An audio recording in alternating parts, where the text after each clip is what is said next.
Chapter 1. The Gray Drizzle. The rain was a miserable, gray sheet, and Elowen zipped her last bag with a final, grim tug. In the hallway, she could hear little Sophie crying, a thin, hiccuping wail that twisted something sharp and unwelcome in Elowen's chest. She hated this part. She was good at her job. Too good. She was the nanny who specialized in difficult children, the one who came in when exhausted parents were at their wits' end. She brought calm, she established routines, and she built trust. Then, just when the child started to smile, just when their small hands started to seek hers for comfort, she left. It was the only way. Elowen forced the stiffness into her spine because warmth was a promise she couldn't keep. Warmth led to attachment, and attachment was a luxury she'd learned, painfully and early, was not for her. She walked into the bright, expensive kitchen. Sophie's mother, Amanda, was waiting with an envelope. She's just devastated, Elowen. Are you absolutely sure you can't stay? Just another month? My contract is fulfilled, Elowen said. Her voice was flat, polite. Practiced. Amanda sighed, frustration warring with a strange, undeniable relief. Elowen saw it clear as day. The relief of a mother who had her child back, but also the relief of seeing the stranger, the one who had succeeded where she failed, finally walk out the door. It was always this way. They hired her for her magic, and they resented her for it, too. Well, Amanda said, sliding the envelope across the granite countertop. Here's your final payment, and a bonus. For everything. Elowen picked it up. Too heavy. The bonus was, as always, generous. It was hush money. It was, thank you for fixing our problem, and please disappear money. Thank you, Mrs. Hart. She didn't look back. She didn't say goodbye to Sophie. She couldn't. Saying goodbye meant it mattered. An hour later, Elowen sat on a regional bus, the city's neat suburbs dissolving into damp countryside. The rain lashed the window, blurring the passing trees into watery green and brown streaks. The chill of the glass seeped through her thin jacket. She opened the envelope, counted the cash, enough to pay her storage unit fee and live for another 2 months, maybe 3 if she ate instant noodles. She had no home, no family, no safety net. She was the ghost in their hallways, the whisper in their nursery, the memory they would soon forget. This existence was brittle, but it was safe. Her phone, old and cracked, buzzed with a text. It was from the private agency that found her these strange, high-paying gigs. New placement. Urgent. High security clearance required. Location is remote, Blackwood Estate. You will sign an ironclad NDA upon arrival. The subject is a minor. Male. 6 years old. Non-verbal. Elowen frowned. Blackwood. She'd never heard of it. What's the issue? The reply was almost instant. Client is private. Extremely. The previous 6 nannies didn't last the day. The pay is 5 times your usual rate. Per week. Elowen's breath caught. That kind of money wasn't just live for 3 months money. It was start over money. It was a fantasy. But 6 nannies? What could a 6-year-old boy do to make 6 trained professionals quit in a day? Non-verbal. That was new. She'd handled screamers, biters, and throwers. But silence? Silence was different. She thought of Sophie's sobs, the ache in her own chest. Maybe silent was better. Maybe silent meant no connection, no tiny voice to haunt her when she left. This job sounded cold. Professional. Impersonal. Perfect. Send me the details. A secured file appeared. A one-way bus ticket for 2 hours from now, heading deep into the northern wilderness, and a single, stark address. Elowen leaned her head against the vibrating glass. The rain felt like it was washing the whole world away, and she was just a piece of driftwood, heading for another unknown shore. She had to take it because there was no other choice. This was the path she'd carved for herself. Lonely, difficult, and always moving. Chapter 2. The Silent Forest. The bus ride ended where the pavement met the pines. There wasn't a town, not even a gas station. Just a narrow, unmarked gravel road disappearing into a forest so dense it swallowed the daylight. The air smelled different here, sharp with pine, damp earth, and something else. Something musky and wild. Elowen shouldered her single bag, the bus pulling away with a hydraulic hiss, leaving her in a profound, unsettling silence. The gravel crunched under her boots as she walked. The trees were ancient, their branches interlocking high above, creating a canopy that filtered the sky into a dim, green twilight. There were no birds, no squiddies, just the sound of her own breathing and the thud of her heart. After a mile, she saw it. It wasn't a gate. It was a wall, 20 feet of black, wrought iron, spiked at the top, set between massive stone pillars. It looked less like an entrance and more like a declaration of war. A small, sleek camera I swiveled to track her. She approached the call box. Before she could press the button, a voice, metallic and impersonal, crackled from the speaker. "State your name." "Elowen Vance." "From the agency." There was a long pause, filled only by the whisper of the wind through the high branches. Then a heavy clank and a loud buzz. The massive gates swung inward, perfectly silent. The estate on the other side was not what she expected. It wasn't an old, Gothic manor. It was a fortress of modern glass, black steel, and gray stone, built into the side of a hill. It was severe, beautiful, and utterly cold. It absorbed the light. She walked the long, winding drive, feeling exposed. The silence was heavier here, pressing in on her. What kind of person built a place like this, not just for privacy, but for isolation? What kind of child grew up here? The front door, a solid slab of dark wood that looked centuries old, opened just as she reached the top step. A man stood in the doorway. He was tall, built like a mountain, with a stark, scarred face and eyes of strange, pale gold. He wore a simple black uniform, but he was no butler. He radiated a quiet, lethal energy. "Miss Vance." His voice was a low rumble. "Follow me. Do not touch anything." Elowen stepped inside. The foyer was vast, the floor a sea of polished black marble that reflected the gray light from a ceiling-high window. The air was cold, sterile. "The Alpha, the man," Silas began. He never finished the sentence. A blur of motion exploded from the shadows of a wide staircase. It was small, fast, and low to the ground. Elowen only had time to gasp before it hit her, slamming into her legs and knocking her off balance. She fell hard onto the marble, her bag skittering away. It was the boy. He was small for 6, dressed in sleep clothes, his black hair a tangled mess. And he was feral. He wasn't crying or yelling. He was snarling, a deep, guttural sound that shouldn't have been possible from a child. He scrambled onto her, his movements jerky and inhumanly fast, all limbs and teeth. Before Elowen or Silas could react, the boy lunged for her arm and bit down. Hard. A scream of pure, sharp agony tore from Elowen's throat. It wasn't a nip. It wasn't a protest. It was an attack. She could feel the shocking, wet heat as his small, impossibly strong teeth broke the skin of her forearm. "Rowan, no!"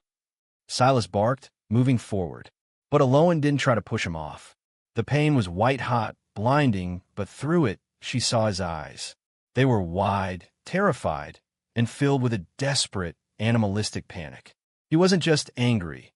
He was terrified. He was cornered. He was utterly lost. This wasn't malice. It was pure, unfiltered fear. She didn't scream again, because screaming was for victims, and she had sworn she would never be one again. Instead, ignoring the blood now welling up around the bite, she slowly, so slowly, lifted her other hand. "It's okay," she whispered, her voice trembling from the shock. "It's okay. I'm not going to hurt you." The boy froze. His snarling hitched. He was still latched on her arm, but the pressure eased, just a fraction. And then a new presence entered the room, a cold so profound it froze the blood in her veins. Chapter 3. The word that changed everything. That cold presence solidified into a man. He didn't just walk into the foyer. He consumed it.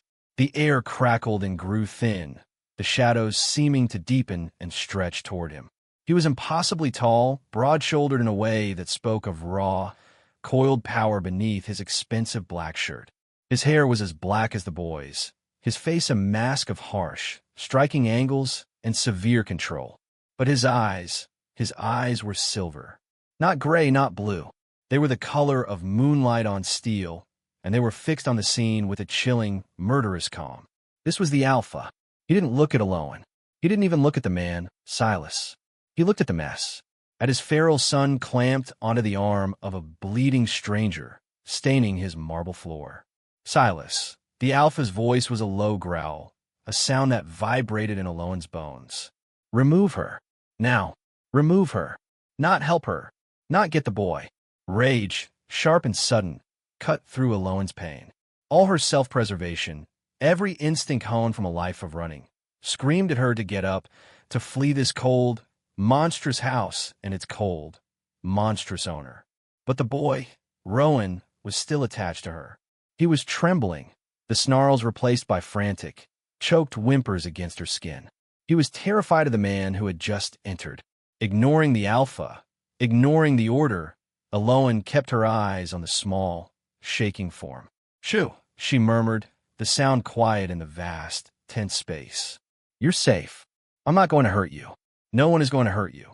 At her voice, Rowan went utterly still. Slowly, agonizingly, he lifted his head. The feral light in his eyes that were a perfect, miniature copy of the alpha's silver, was fading, replaced by a vast, watery confusion. He stared at her, his gaze intense, searching. He let go of her arm. The sudden release of pressure made Elowen hiss. Blood, bright red, ran down her sleeve. Rowan didn't pull away. He crawled closer, his movements shaky. He was still on her, his small knee digging into her stomach. He reached out one grimy, small hand, hesitated, and then, so gently, laid his palm against her cheek. His skin was warm. Elowen's breath hitched. She couldn't move. She was trapped by the alpha's menace and the child's desperate, silent question. Then, Rowan leaned in, his forehead almost touching hers. A sound tore from his throat. It was rusty, dry, like a hinge that hadn't been used in years. A single, hoarse whisper. "Mom!" The word hung in the absolute, ringing silence. Silas froze, his golden eyes wide with disbelief. The alpha, Kaelan, moved. His head snapped toward Elowen. The icy control shattered. His silver eyes blazed, and for a second, she swore they flashed a brilliant, inhuman gold. He took one stalking step forward, a growl ripping from his chest that was not human. It was the sound of a predator, a warning, a threat. "What?" he snarled. "Did you do to him?" "Shock. Pure, undiluted shock." Elowen couldn't find her voice. Her arm throbbed, her mind reeled. The boy, his son, clung to her shirt, hiding his face in her shoulder as if she were his shield. How could one word, one tiny, impossible word, seal her fate so completely? Kaelan stopped just feet away. The power rolling off him was suffocating, a physical weight that demanded she bow. He was staring at his son, who was clinging to this stranger. Elowen knew, with chilling certainty, that this man could kill her, and no one would ever know. But Kaelan stared because the sound of his son's voice was a ghost he had long since buried. Rowan had not spoken, not one word, not one sound, in 3 years. Not since the night his mother, the Luna, had been torn apart by rogues. Now this woman, this bleeding, defiant, insignificant human, had broken that silence with a single touch. She was an anomaly. She was a threat. And she was suddenly the only thing in the world that mattered. Kaelan's expression hardened, the shock replaced by a ruthless, calculating possession. "Silas," he commanded, his voice deadly quiet. "Take her to the medical wing. Clean her up." Elowen tensed, expecting the next words to be and throw her out. "She's not leaving," the alpha stated. He looked at Elowen, his silver eyes pinning her to the floor. "You will stay. You will find out why he said that, and you will fix him." It wasn't a job offer. It was a sentence. This was not a job.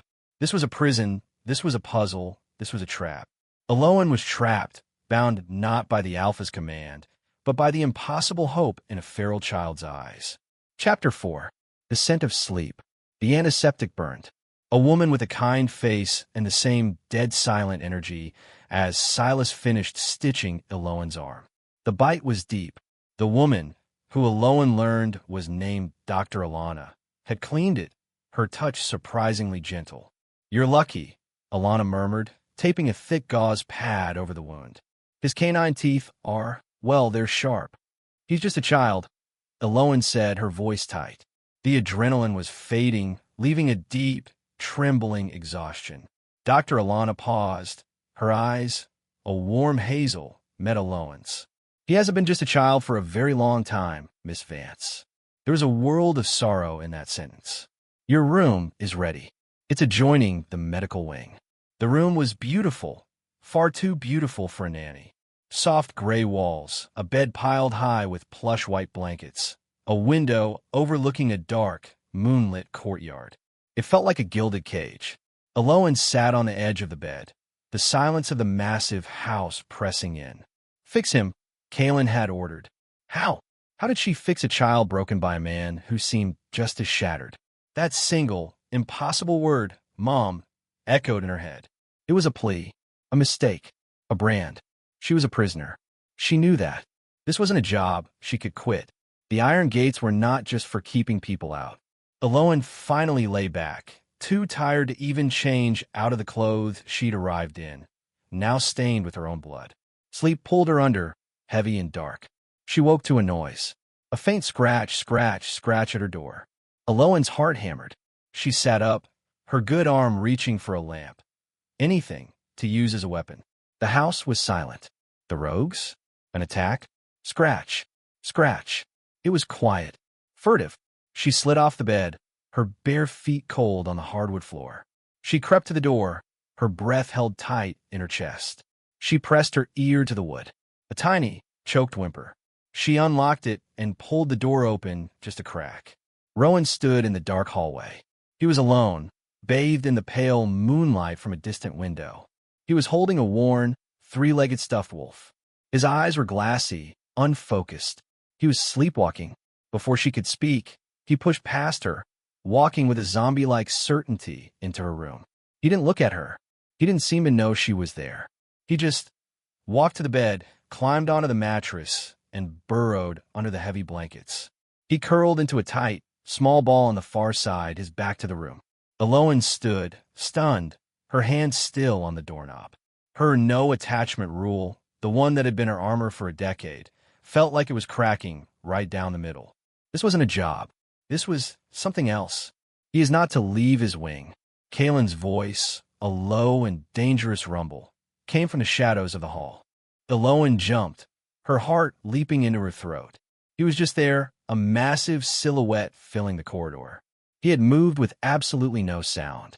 He wasn't looking at her. He was staring, thunderstruck, at the small lump under her blankets. He was sleepwalking. Elowen whispered, her voice trembling. Kaelan moved into the room, bringing the chill of the night with him. His silver eyes were unreadable. He does not sleepwalk. He does not sleep. He moved toward the bed, his intention clear, to take the boy. Don't, Elowen said, louder this time. She put herself between the alpha and the bed. It was a stupid, suicidal move. He could snap her in half. You'll scare him. He's finally resting. Kaelan stopped.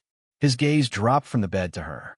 He looked at this small, defiant human standing in his way, protecting his son. He took a slow breath, his nostrils flaring. Elowen felt it, a strange, prickling heat on her skin. He was scenting her. The air in the room changed, growing thick and electric. His silver eyes darkened to charcoal. He was looking at her, really looking at her, and the intensity of it made her feel pinned. He was a predator, and she was something new in his territory. His wolf, the animal she'd glimpsed in his snarl, was staring out from behind his eyes. It was curious. It was assessing. And it was interested. He saw his son, peaceful for the first time in 3 years, curled up next to a stranger who smelled of rain and antiseptic, and, underneath it all, something impossibly clean and warm.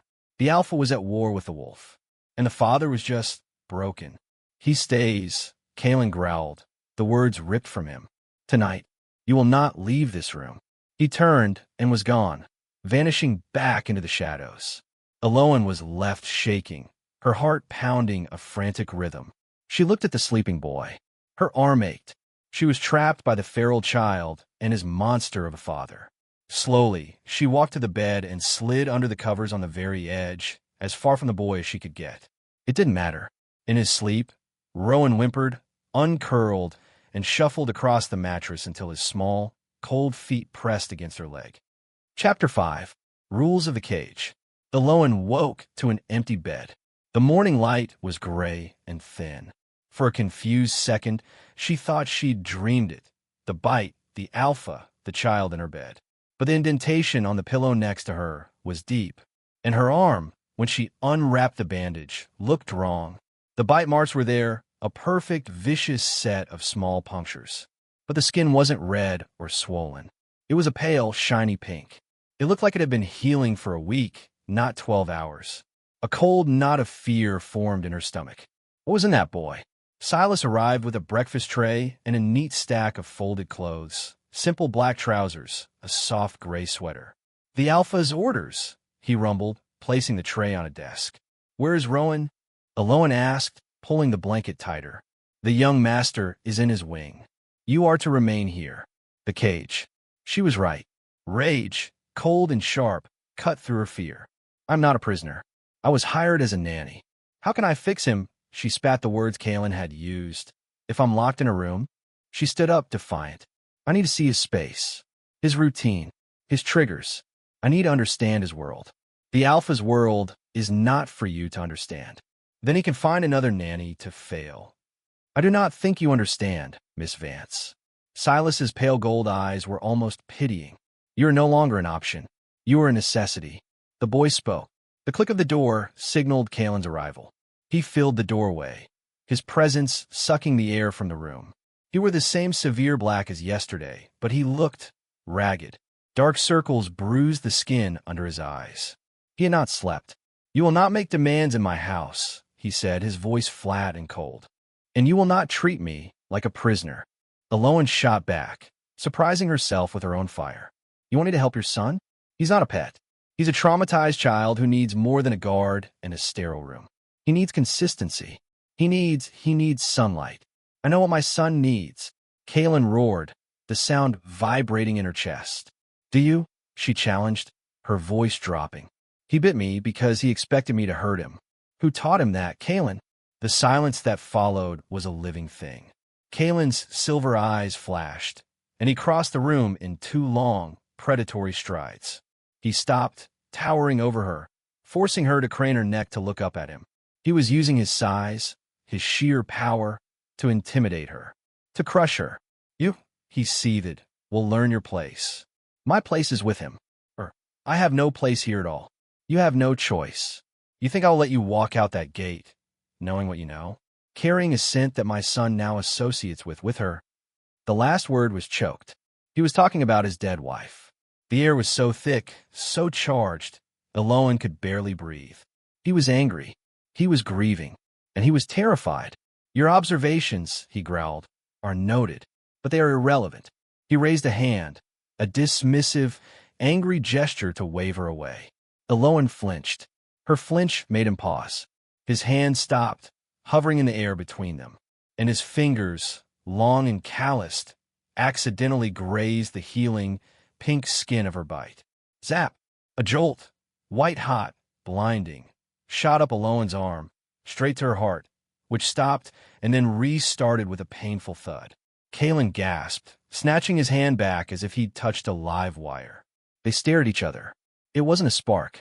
It was a connection, a raw, pulling, undeniable current of energy. Elowen felt dizzy, her knees weak. Kaelan looked at his own hand, then back at her face. The mask of the cold alpha was gone. In its place was raw, unfiltered shock. And something else.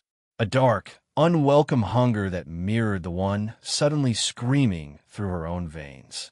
His pupils were blown wide, the silver irises almost gone. A muscle in his jaw jumped. "What?" he whispered, his voice dangerously rough. "Are you?" He backed away, 1 step, then 2. The predator was suddenly wary. He looked at her not as a human, but as a trap. "Stay away from me," he snarled. It wasn't an order for her. It was a command for himself. He turned and fled the room, slamming the door so hard a crack appeared in the plaster. Elowen collapsed onto the bed, her body trembling. Her arm, the bite, was itching. It was burning with a heat that had nothing to do with healing and everything to do with him. Chapter 6. the sound of breaking glass. For 2 days, Elowen was a ghost in a sealed wing. Kaelan did not return. Silas brought her meals, his scarred face impassive. But her demand, it seemed, had been heard. A new door was unlocked, connecting her room to a large, sterile playroom. And Rowan was there. He sat in the corner, building a tower of wooden blocks. He didn't look up when she entered, but he didn't snarl. He didn't hide. He just existed. This was her new routine. She would sit on the floor, on the opposite side of the room, and simply talk. "My name is Elowen," she said to the silent air. "I like the color blue. And rain. But not this cold, gray rain. I like the kind that smells like summer." Rowan's hands stilled for a second. Then he continued to build. She did this for hours. She never asked him a question. She never demanded his attention. She just was. She was a safe, constant presence. On the third day, Kaelan appeared. He didn't enter the playroom. He stood in the doorway, a dark, brooding statue. He was watching. Elowen could feel the burn of his silver eyes on her back. He'd been restless, she knew, because of that jolt of energy. She felt it too, a constant, humming awareness of him in the house. Rowan felt it too. The moment Kaelan appeared, the boy's shoulders tensed. The small block in his hand trembled. "He needs to be outside," Elowen said, not turning around. "He needs to feel the sun. He's wilting in here, Kaelan. He is safe in here." Kaelan's voice rumbled from the doorway. "Safe," Elowen said, finally looking over her shoulder, "is not the same as living." Kaelan's jaw tightened. He was about to argue. Crash. The sound was apocalyptic. The massive, floor-to-ceiling window that made up the far wall, reinforced, bulletproof glass, exploded inward. Shards and slivers of 1,000 knives blasted into the room. Elowen didn't think. She moved. Instinct, raw, primal, and totally new, took over. A man was vaulting through the shattered frame. He was huge, his eyes pure black, his face twisted in a snarl that was not human.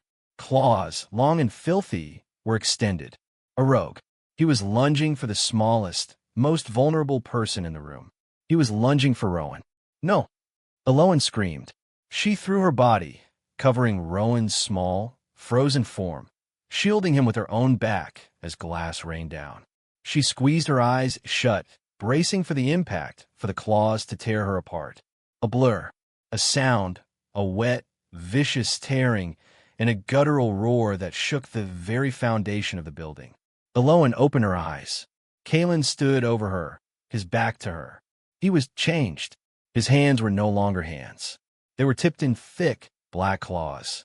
Fangs, long and deadly, extended from his mouth. His silver eyes were glowing, lit from within by a terrifying, feral light. The intruder was impaled on Kaelan's arm, his claws driven straight through the rogue's chest. It was over in 2 seconds. The rogue gurgled, black eyes wide with shock, and then went limp. Kaelan ripped his arm free and let the body slump to the floor. He stood there, panting, the primal rage still burning in him. Blood, dark and thick, dripped from his claws onto the floor. Then he turned. He looked at Elowen, who was trembling, her arms still locked around his son. The feral, glowing light in his eyes wavered. He saw her. He saw her shielding the pup. He saw her, covered in glass dust, terrified, but there. She hadn't run. She had protected. The animal in him, the wolf, saw her, and it recognized her. A new alarm, high and piercing, began to wail through the house. Silas was at the door, his face pale. "Alpha!" It was a diversion. "The south perimeter is breached. They're in." The rage snapped back into Kaelan's face, replaced by the cold, hard mask of the Alpha. "Lock it down," he commanded. "Get them to the safe room. Now." He looked back at Elowen. The air between them was thick with adrenaline, with blood, with the scent of ozone from the broken security. "You," he growled, the word a possessive, dark promise. "You're not going anywhere." She wasn't his nanny. She wasn't his prisoner. She was the one his wolf had just seen protecting his heir. And that made her, whether she liked it or not, his. Chapter 7. The Weight of a Spoon. The safe room was underground, silent, and smelled of scrubbed concrete and ozone. Following the breach, they'd spent 3 hours in the titanium-walled bunker. Kaelan had vanished with Silas and a team of scarred, silent men, leaving Elowen alone on a metal bench with a sleeping Rowan. The child hadn't woken for the alarms, not even for the explosion. He had simply slept through the chaos, his face buried in her sweater. Now, in the gray morning light, the new reality was setting in. Elowen was no longer a nanny. She was a fixture. She was the one the pup clung to. This new dynamic was painfully clear in the main kitchen. It was a vast, stainless steel room, cold and joyless. Dr. Alana was there, trying to coax Rowan to eat. "Just one bite, Rowan. Just some oatmeal," Alana said, her voice strained with false brightness. Rowan sat at the huge, empty table, his small feet dangling. He was staring at the wall, his face a perfect, empty mask. He refused the spoon. He refused the juice. He was a statue of silent rebellion. Kaelan stood in the doorway, a thundercloud of frustration. His arms were crossed over his broad chest. He had not slept. He was watching his son starve himself, a small, impossible defiance he couldn't break. "He has not eaten in 2 days." Kaelan's voice was a low, rough gravel. He wasn't speaking to Alana. He was speaking to Elowen. Elowen felt the weight of his gaze. It was an order. Fix this. A tremor of her old fear, the fear of attachment, ran through her. This was the trap. This was how they pulled her in. First, they needed her. Then, they loved her. Then they left. But this was different. She looked at Rowan. He was so small, so lost in this house of steel and shadow. He wasn't a job. He was a castaway. "May I try?" Elowen asked. Her voice was quiet, but it cut through the tension. Alana looked at Kaelan. He gave a single, sharp nod. Alana gratefully slid the bowl of oatmeal toward Elowen and retreated from the room, because the alpha's tension was a thing no one wanted to be near. Kaelan remained, a sentinel of judgment, in the doorway. Elowen sat down, not across from Rowan, but next to him, on the same side of the table. She didn't pick up the spoon. She didn't look at the boy. She looked at the bowl. "I'm not very hungry either," Elowen said softly to the oatmeal. "This all feels too big." Rowan's head twitched, a tiny, almost invisible motion. "When I was small," Elowen continued, her voice a low murmur, "I used to hide under my bed. It felt safer there. The world was too loud. Does it feel loud to you too?" She picked up the spoon and dipped it into the thick gray paste. She held it, not offering it, just looking at it. "I pretend, sometimes. I pretend I'm made of stone, so nothing can hurt me." She glanced at the boy. His silver eyes, a perfect mirror of his father's, were watching her. He wasn't looking at the wall anymore. "But stone gets cold," Elowen whispered. "And so heavy. And stone can't eat." She held the spoon out, not to his mouth. She just rested her hand on the table, the spoon offered. It was his choice. Rowan stared at the spoon for a long, agonizing minute. The entire, massive house seemed to hold its breath. Slowly, his small, grimy hand reached out. He didn't take the spoon. He wrapped his fingers around Elowen's wrist. His grip was small, but surprisingly strong. He leaned forward and, with a shuddering breath, took the oatmeal from the spoon. He ate. A sound, like a choked gasp, came from the doorway. Elowen looked up. Kaelan was staring at the simple, profound act, his son, eating, but he was also staring at Rowan's hand, wrapped possessively around Elowen's arm.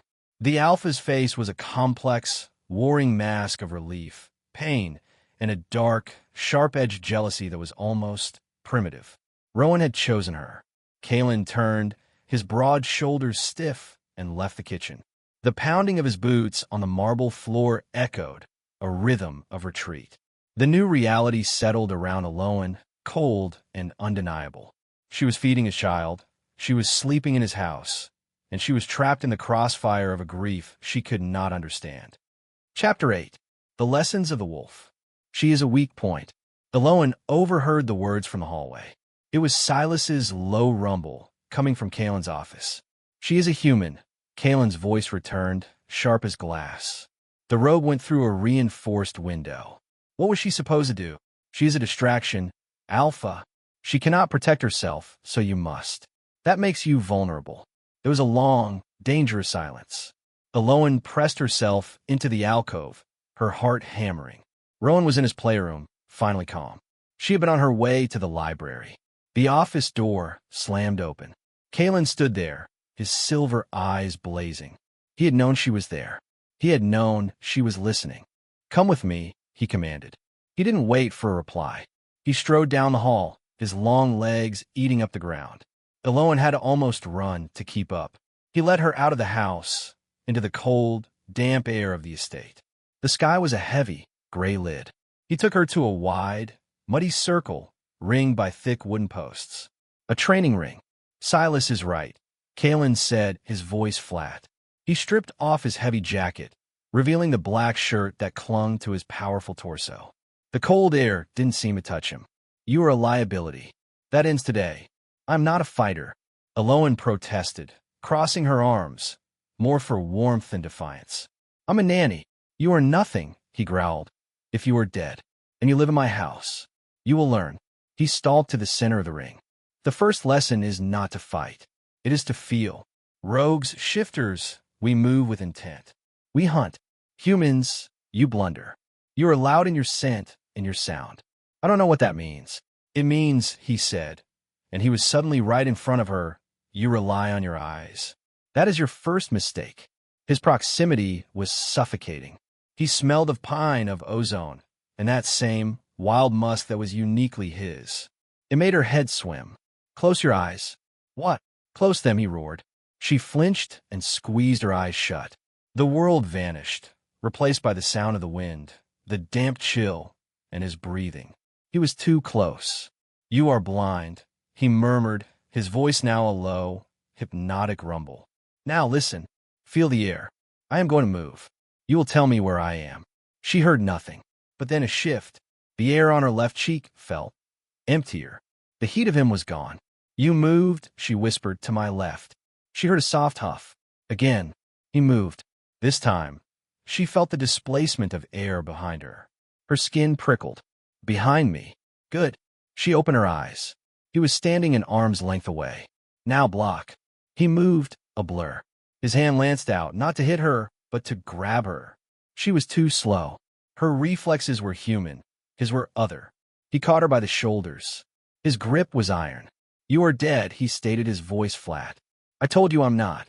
Again, he let her go and moved. She tried to block, to spin, but he was always faster. He was a shadow, a current of air. He never hit her. He just anticipated her. He would grab her wrist, her shoulder. His hand would stop an inch from her throat. Frustration, hot and acidic, burned in her. She was sick of being weak, sick of being a liability. "Again," he commanded, moving in. "No," she yelled, and this time she didn't block. She did what she'd done her whole life. She shoved. She put all her weight into his chest, trying to push him away. It was like pushing a brick wall, but it surprised him.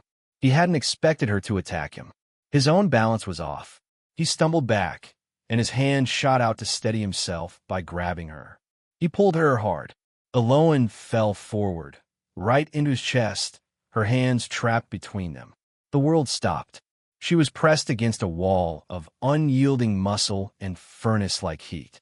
Her cheek was against his shirt, and she could feel the frantic, heavy thud of his heart. Or maybe it was hers. He was frozen. His arms were locked around her, his hands splayed on her back. And the spark, the jolt they'd felt in her room, was back. It wasn't a spark. It was a forest fire. It roared up her spine, hot, electric, and pulling. She felt it in her teeth, in her blood. Her good hand, pressed against his chest, burned. "Kaelan," she gasped, her voice strangled. He looked down. His silver eyes were black, the pupils completely blown. He was staring at her, his expression one of pure, agonizing conflict. He wanted this. His wolf wanted this. He lowered his head just an inch. His breath, hot and shaky, fanned her cheek. She could feel his fangs just behind his lips, aching to descend. "This," he rasped, his voice a broken thing, "is the real danger." He was going to kiss her. She knew it. She knew it. And her body, starved of touch, of warmth, her entire life, leaned in. "No." With a snarl that was pure animal, Kaelan shoved her away. He stumbled back, his chest heaving, his hands clenched into white-knuckled fists. He looked at her with a dawning horror. "Get out," he seethed. "Get back in the house. Now." Elowen scrambled backward, her legs trembling. She turned and ran, her heart pounding with a new, far more dangerous kind of fear. Chapter 9. The Shadow on the Wall. For a week, Kaelan avoided her. This new, fragile piece was almost worse than the conflict. He was a brooding, unseen presence. Silas would appear with a message. The Alpha requests you keep Rowan in the North Wing. Or Dr. Alana would arrive with a new salve for her arm. The bite was now just a pale, silver tracery of scars. It should have been gone, but it remained. A mark. Elowen's life found a strange, quiet rhythm. It was a rhythm built entirely around Rowan. The child was her shadow. He was still silent, but he was no longer empty. He followed her from the playroom to the library. When she sat, he would sit at her feet, leaning his small back against her legs. He brought her his broken toys. He even once took her hand. This small, warm hand in hers was a new kind of terror. It was an anchor. It was the very attachment she had spent her entire life fleeing. This evening, she was in the grand, two-story library, a fire crackling in the massive hearth. Rowan was asleep on a velvet couch, his three-legged wolf clutched in his hand. Elowen had found a book of old fairy tales and was reading, her voice a low murmur in the quiet room. That's when she heard the voices. They were low, urgent, coming from the hallway just outside the library door, which was open just a crack. It was Kaelan and Silas. "The border patrols are doubled," Silas said, his voice a low rumble. "But the scent is old. They were here, Alpha. They were here, and we never knew it. They weren't hunting." Kaelan's voice was tight, lethal. "They were watching." Elowen froze. Her blood went cold. "The rogue we caught," Silas continued, the one in the playroom. His claws were dipped, not in silver, in wolfsbane. A pause. The fire crackled, loud in the sudden silence. "He wasn't there for the boy," Kaelan whispered, his voice raw with a terrible realization. "He was there for her. The wolfsbane was for me." Elowen's hand flew to her mouth, stifling a gasp. They used the rogue as a distraction. Kaelan's mind was clearly working, fast and cold. "They sent him in to test our response, to see who would protect the boy. And what did they see? They saw me shift. They saw me defend her. They saw her as the new Luna," Silas stated, his voice grim. "They saw her as my weakness," Kaelan corrected, his voice a snarl. "And they will come for her. This rival Alpha, this cur who sends spies, he thinks he can take what is mine by threatening an unarmed human." A cold dread, heavier than she had ever known, washed over Elowen. This wasn't just about her. This wasn't about Rowan. This was about pack politics, about rivalries she couldn't understand. She was a pawn. She was the bait in a trap she hadn't even known was set. Kaelan's next words sealed her fate. "He is wrong," the Alpha growled, his voice dropping to a possessive, dark promise. "She is not his bait. She is mine. Find them, Silas. Find every shadow on my land. I want them brought to me. And the woman? She's to be moved to the Alpha's wing." "My wing," Kaelan commanded. "She will not be out of my sight. She is no longer a nanny. She is a target." Elowen looked at the sleeping boy, his face peaceful in the firelight. She had come here to escape attachment. Now, her life, Rowan's life, and the cold, terrifying heart of the Alpha were all tangled in a war she had just realized had already begun. The romance of the training yard was gone, replaced by the cold, hard reality of danger. Her life was now forfeit to his. Chapter 10. The Shape of a Nightmare. The Alpha's wing was a world of glass, steel, and suffocating silence. It was not a home. It was the high tower of a king, built to watch for enemies. Elowen's new room was separated from Kaelan's by a thick, heavy door. Rowan's room was on her other side, a small, insulated box. They were a strange, broken triangle. Kaelan was a ghost in his own space. She would hear him sometimes in the dead of night. The heavy, restless padding of his feet on the hardwood floor. A low, frustrated growl. A glass being set down, too hard, on a table. He was a storm held just offshore, and she was trapped on the beach. This proximity was a new kind of torture. It was an intimacy they had not earned. She could smell his scent, that sharp, pine and musk scent, clinging to the very air she breathed. It made her skin prickle. It made her feel restless. Rowan, however, had blossomed in the new space. He seemed to understand that this was the center of power. This was safe. He no longer sat in a corner. He explored. He followed Elowen, his small hand often finding its way into hers. One night, Elowen awoke to a sound that was not a restless alpha. It was a scream. It was high-pitched, thin, and pure terror. Elowen was out of bed in a second, her heart seizing. She ran into the hall, colliding with a solid wall of muscle in the dark. Kaelan. He grabbed her arms, his fingers like iron bands, steadying her. "It's Rowan," he growled. He was already moving, his heat and power a tangible thing in the dark corridor.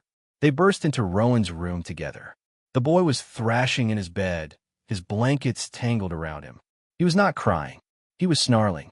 His eyes were wide open, glassy and unfocused, staring at a corner of the room. "Rogue," he hissed, the word a dry, terrified rasp. In the glass. "Mom." Elowen's blood ran cold. Kaelan froze, his face a mask of agony. "He's dreaming," he whispered. "It's the night. He's reliving it." "Rowan," Elowen said, moving forward. "Stay back," Kaelan commanded. "When he is like this, he is not himself." But Elowen ignored him. She saw the child, not the animal. She sat on the edge of the bed. Rowan's eyes snapped to her, but he didn't seem to see her. He lunged, his small hands curled into claws. Elowen didn't flinch. She caught his wrists. "I'm here," she said, her voice firm but soft. "You are safe. There is no one in the glass. It's just me. It's Elowen." Rowan fought her, his small body trembling with a strength that was not human. "No, get out. He's coming." "He is not," Kaelan said. His voice was a low, deep rumble of pure command. The sound of the alpha. Rowan froze. Kaelan sat on the other side of the bed. He was so large, he dwarfed the small frame. He didn't touch his son. He couldn't. "You are safe, my pup," Kaelan said, and his voice was raw with a grief that tore at Elowen's chest. "I am here." Rowan was panting, caught between the nightmare and the two adults. His wild eyes darted from his father's pained, harsh face to Elowen's steady one. Elowen slowly, gently, pulled one of his hand from her grasp. She laid it on her chest, over her own heart. "Feel that," she whispered. "It's steady. It's real. You are right here. You are in your bed." Rowan's fingers uncurled. He splayed his small hand against her. He felt her breathing. He felt the warmth. He turned and buried his face in her lap, a deep, shuddering sob racking his body. Elowen's hand stroked his hair. She looked up, and her eyes met Kaelan's over the child's head. The silver in his gaze was wet. He was not the alpha. He was just a father, watching another person comfort his son in a way he had long forgotten. His hand, large and scarred, moved across the blanket. It covered hers. The spark. It was not a jolt this time. It was a slow, deep, impossible warmth. It was a current of pure, shared, something, relief, pain, understanding. It was the first time she had ever felt truly connected to another living soul. His thumb brushed the back of her hand. A shared silence. They sat like that for an hour, a broken, strange family guarding a child's sleep. The air was thick with conflicted desire, with tentative trust. His mother, Kaelan's voice, was a bare whisper in the dark. She sang to him. I do not remember the song." "It's okay," Elowen whispered back, her throat tight. "We can find a new one." Kaelan's eyes held hers, a universe of pain and a terrifying, dawning hope in them. Just as the silence settled into something comfortable, the door creaked. Silas stood in the shadow, his face grim. "Alpha," he whispered, his voice urgent. "Forgive me, but you need to hear this. The patrols, they're hearing rumors from the border towns. A rival pack is spreading tales." Kaelan's hand tightened on Elowen's. "What tales?" "They are not calling her human, Alpha," Silas said, his golden eyes flicking to Elowen, full of a new, strange fear. "They're calling her a lost mark." Chapter 11. The Dormant Blood. A lost mark. Elowen stood in Kaelan's study, the door firmly shut. Rowan was asleep. Finally, the nightmare passed. Now, the new one was just beginning. Kaelan was behind his massive desk, but he wasn't sitting. He was pacing. A caged lion. "What does it mean?" Elowen demanded. You brought me here. You locked me in your wing. You said I was a target. I deserve to know why. What am I? You are a human, Kaelan growled. But his voice lacked conviction. He kept glancing at her, at the pale, silvery scars on her forearm. No, Elowen said, her voice shaking. She held her arm out. Humans don't heal like this. Humans don't. I don't feel that jolt when they touch someone. And your son knew me. He called me Mom. Why? Kaelan stopped pacing. He stared at the mark on her arm. Rowan's bite. It should have healed. Perfectly. Or it should have festered. Leaking saliva. It is potent. On a human, it is a poison. On one of us, it heals. But on me, she whispered, her heart hammering. On me, it's scarred. It is a legend, Kaelan said, his voice rough. A nursery story. We are told of them, but no one has seen one in 5 generations. Seen what? She yelled, her patience gone. Dormant lichens, he roared, slamming his hand on the desk. The sound cracked through the room. Humans born with the blood of the wolf, but no wolf of their own. The blood is asleep. Locked away. Elowen stared, her mind reeling. That's impossible. That's a myth. I'm just me. I grew up in foster care. I'm from Ohio. Your blood does not care where you are from. Kaelan stalked around the desk. He was radiating heat. It is the only explanation. It explains the jolt. It explains the scar. It explains why my son's wolf, his instinct, recognized you as kin. So what? Elowen said, backing away. So I'm what? A werewolf light. You are a bomb, he said, his voice deadly serious. The legends say the dormant blood can only be awakened, that the wolf can only be called by one thing. A cold dread filled her. She didn't want this. This was not the simple, lonely life she had built. This was a nightmare. What one thing? Kaelan looked at her. The anger was gone, replaced by a terrible, agonizing realization. He was looking at her like he was seeing her for the first time. A fated mate, he whispered. The call of the true bond. The room spun. Elowen grabbed the back of a chair to steady herself. No, Elowen, he said, his voice raw. No, absolutely not. She was shaking her head, terror rising in her throat. I'm not your fated mate. I am not. I'm not anything to you. I am your nanny. I am your prisoner. Do you think I want this? He snarled, his own control breaking. My fated mate, my Luna, was killed. She was torn apart defending my son. Fate is a cruel, stupid joke. It does not exist. Then what was that spark? She cried. I do not know, he yelled. But it is real. And the rival Alpha, Volkov, his spies have seen it. They have seen my son cling to you. They have seen me protect you. They do not think you are human. They think you are a lost mark, a leakin without a pack, a prize to be claimed. This was the true midpoint. The ground had vanished from beneath her feet. She wasn't just a nanny in danger. She was a thing, a legend, a prize in a war. And the man in front of her, the man she was feeling a terrifying, undeniable pull toward, was not just an alpha. He was the one man who could, with a single touch, destroy her entire world. Or he was the only one who could unlock it. This changes nothing, Elowen said, her voice a cold, hard shell she was building around her terror.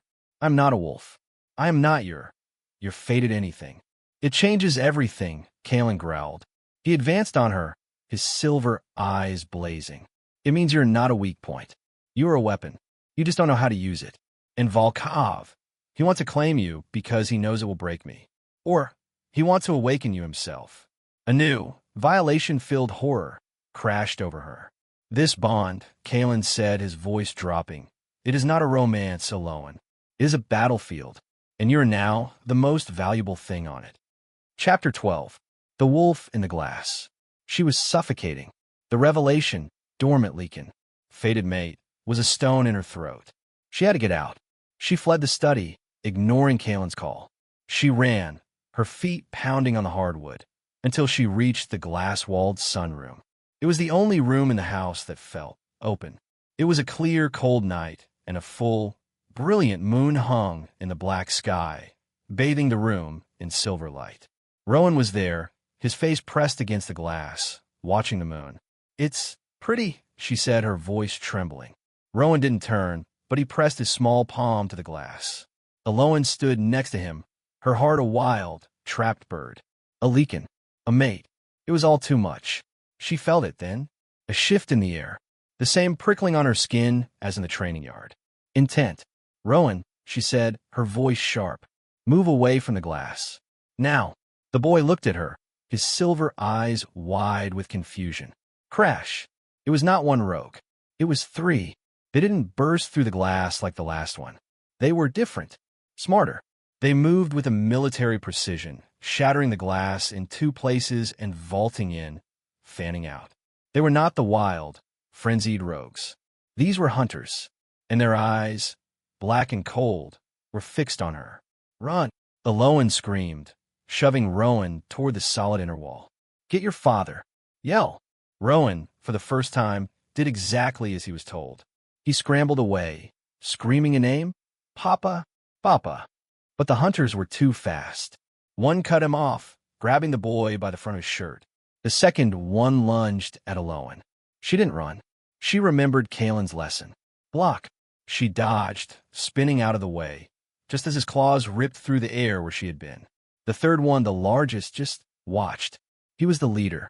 The one holding Rowan snarled, lifting him. The pup for the prize, he growled, his voice a wet rasp. No. Elowen yelled. The second hunter came at her again. She grabbed a heavy, iron fireplace poker. She swung. It connected with his arm with a wet crack of bone. The hunter roared in pain, but it only enraged him. He backhanded her. The force sent her flying. She slammed into the stone wall, her head striking the rock. The room exploded in white, sharp points of light. Pain, blinding and hot. She heard Rowan scream. She heard the leader laugh. She is not even awake. The alpha's new pet is weak. Through the haze of pain, Elowen saw the second hunter, his arm hanging at a weird angle, stalking toward her. He was pulling a knife. A silver one. Weak. Elowen spat blood in her mouth. And then the roar came. It was not Kaelan. It was a beast. The double doors to the sunroom exploded off their hinges. Kaelan stood there, but it was not Kaelan. He was massive, 9 feet tall, covered in thick black fur, his body a twisted, powerful map of muscle and rage. His silver eyes were not eyes. They were burning, primal lights. He was on 2 legs, but he was all wolf. The full shift. The hunter with the broken arm didn't even have time to turn. The beast moved. It was a blur.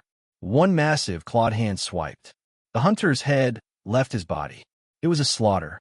The leader, seeing the full shift, snarled, now. The hunter holding Rowan threw the boy at the glass wall and ran for the broken window. But the beast was faster. It ignored the escaping hunter. It leaped, catching Rowan in midair, its massive, furred body shielding the child as they crashed to the ground. Elowen screamed, thinking the monster had him. But the beast uncurled, gently pushing Rowan, who was unharmed, behind its massive legs. A protective, paternal move. The leader and the beast circled each other. You are uncontrolled, Kaelan, the leader sneered. A full moon shift. You are an animal. You are nothing. The beast roared, a sound that shook the glass. It lunged. The fight was horrible. It was not a fight. It was a primal execution. Claws and fangs. Tearing. Ripping. The sound of breaking bones and wet, tearing flesh. Elowen was frozen in terror. This was not the man who had held her hand. This was not the father who mourned his son. This was a monster. It was over in seconds. The leader was in pieces on the floor. And the beast turned. Its massive, furred head swiveled. Its glowing silver eyes, devoid of all humanity, landed on Elowen. It smelled the rogue's scent on her, where she'd been hit. It smelled the blood from her head. It smelled prey. It took a step toward her, a low, guttural growl rumbling in its chest. Kaelan, Elowen whimpered, her voice tiny. Kaelan, stop. It's me. The beast snarled, its lips curling back from its fangs. It was confused. Its mate smelled wrong. It lunged. Kaelan, Elowen screamed, her voice breaking. The beast stopped, its claws inches from her face. It froze. Her voice. It shuddered. A horrific, bone-grinding sound filled the room.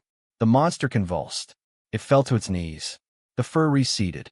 The bones cracked and reshaped. In 30 seconds, The 9-foot monster was gone.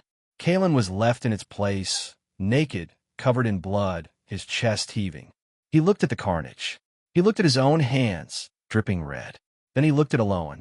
He saw the pure, undiluted terror in her eyes. Terror of him. It's true, he gasped, the realization hitting him like a physical blow. He wasn't horrified by the fight. He was horrified that he almost hurt her. The bond. It was real. His wolf had known her, and her voice had been the only thing to pull him back from the feral rage. The doors burst open. Silas and 3 guards ran in, guns raised. They stopped, stunned at the gore. Alpha, Silas breathed, his eyes wide. Kaelan ignored him. He looked at Elowen, his silver eyes filled with a new, profound, and terrifying clarity. He is here, Silas said, his voice shaky. The rival Alpha. Volkov. He is at the front gate. Unarmed. He says he has come to parley. For her. Chapter 13. The man at the gate. The reek of blood and rogue filth was still thick in the air when Silas's words hung in the broken sunroom. He has come to parley. For her. Kaelan was a vortex of barely controlled chaos. The blood on his skin was not his own. His body was still trembling with the aftershocks of the forced shift. He looked at Elowen, at her terrified, pale face, at the cut on her head. Then he looked at the carnage he had wrought. Get her to the safe room, he snarled at Silas, not looking at him. Lock her in. No. The word was quiet, but it sliced through the room. Kaelan's head snapped to her. The silver in his eyes was still wild. This is not a debate, Elowen. You are a target. You will be secured. And what will you do? She shot back, her voice shaking but hard. Trade me? Will you discuss my awakening like I'm a piece of land you're fighting over? I am done being a thing. I am done being a secret. He's here for me. I will face him. She was terrified. Every instinct screamed at her to run, to hide, to let this monster, who was also a man, protect her. But the Elowen who ran was gone. She had been shattered, along with the glass. Kaelan stared at her, a new, strange light dawning in his wild eyes. It was not anger. It was a raw, stunned respect. It is unwise, Silas rumbled, his hand on the weapon at his side. It is necessary, Kaelan said, his voice dropping. He turned to Silas. Clean this up. Double the perimeter. Give me my clothes. He looked at Elowen. 5 minutes. Then you'll stand by my side, and you will not speak. The long drive to the front gate was silent, the electric cart humming in the pre-dawn chill. Kaelan, now in a clean black shirt and pants, drove. He radiated a lethal, contained energy. Elowen sat beside him, her hands clenched so tight her nails bit into her palms. The main gate was a fortress of iron. Just outside its boundary, illuminated by harsh floodlights, stood a single man. He was not what she expected. He was not a brute. He was tall, dressed in a long, dark coat, his hair a startling blonde white. He was handsome, almost elegant, with a charismatic, easy smile. His eyes, even from this distance, seemed to warm the air. This was Volkov. Kaelan stopped the cart just inside the gate. They were separated by 20 feet of iron bars. Alpha Kaelan, Volkov's voice was smooth, cultured, with just a hint of an accent. It carried, easily in the cold air. A difficult night, I see. My apologies. My scouts tend to be overzealous. You sent them to die.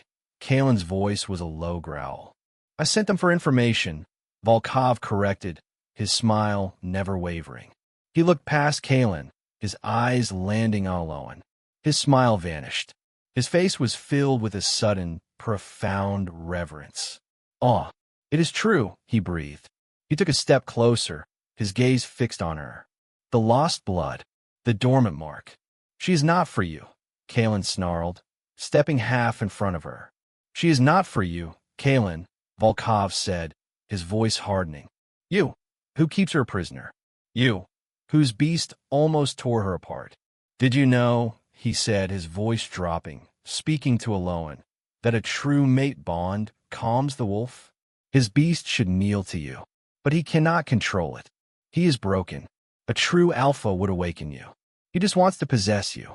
He offered his hand, as if through the bars. Come with me, Elowen. I offer you sanctuary. I offer you a choice. I offer you yourself. I will help you awaken.